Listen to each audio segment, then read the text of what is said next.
Et salut tout le monde, on se retrouve aujourd'hui pour un tuto sur comment récupérer des graines de pissenlit, alors très facilement et en grande quantité, en peu de temps. Donc déjà le pissenlit, c'est une fleur très mellifère, comme on peut le voir sur les images. Ça attire beaucoup les abeilles, ça fleurit beaucoup du printemps jusqu'à à peu près maintenant, donc là on est le 22 avril. Et j'ai perdu l'abeille, elle est là. Et donc, oui.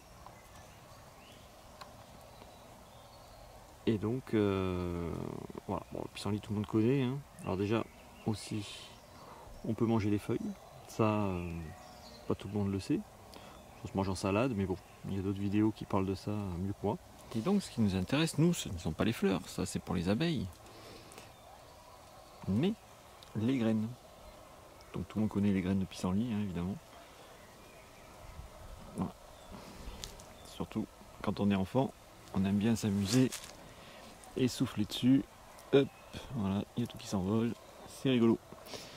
Et donc nous, ce sont donc ces graines qui nous intéressent. Alors moi particulièrement, bon vous savez, par rapport à ma chaîne, que c'est pour mes Messor capitatus que les graines m'intéressent, car c'est sûrement la graine qu'elle préfère de toutes. Mais pour les endémiques, c'est aussi pour les Messor structor, Messor barbarus aussi. Donc on peut voir que je suis entouré de pissenlits et c'est partout un peu comme ça dans la campagne quand on ne débroussaille pas. Les fleurs sont partout. Donc la technique est simple pour récupérer les graines et enlever ce petit duvet qui fait beaucoup de saleté dans l'air de chasse. Et bien c'est tout simple. Vous prenez un briquet, vous allumez et voilà. En quelques secondes seulement, vous n'avez plus rien. On souffle un peu. Hop, et voilà. Et vous n'avez plus que des graines qui sont accrochées à la tige. Si on voit bien. Hop.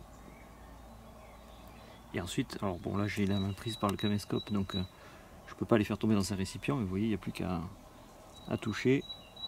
Comme ils sont prêts à tomber, prêts à s'envoler, et vous voyez, vous avez plein de graines. Et c'est vraiment un moyen très simple de ramasser beaucoup de graines en seulement quelques minutes. Je vais vous remontrer sur cela. Bon, il n'y a pas de risque de feu, hein, c'est le printemps, c'est vert. Hop, et en quelques secondes.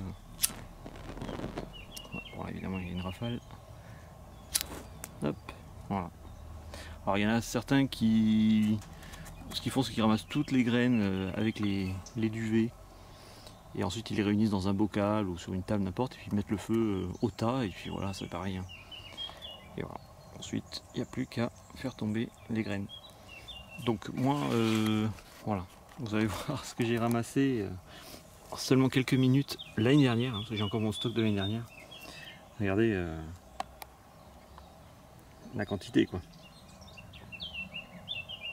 Pour dire, l'année dernière, j'ai utilisé quasiment que ça. J'en ai encore un tube d'avance. Voilà, donc vous voyez, il y a vraiment moyen de faire un gros stock. Et pour ceux qui ont des grosses colonies, voilà, bien pratique. On se quitte sur ce petit champ de graines de pissenlit. Donc voilà, c'est déjà la fin de ce petit tuto sur comment récupérer des graines de pissenlit en grande quantité en très peu de temps. Je vous dis à bientôt pour la prochaine vidéo. Ciao ciao.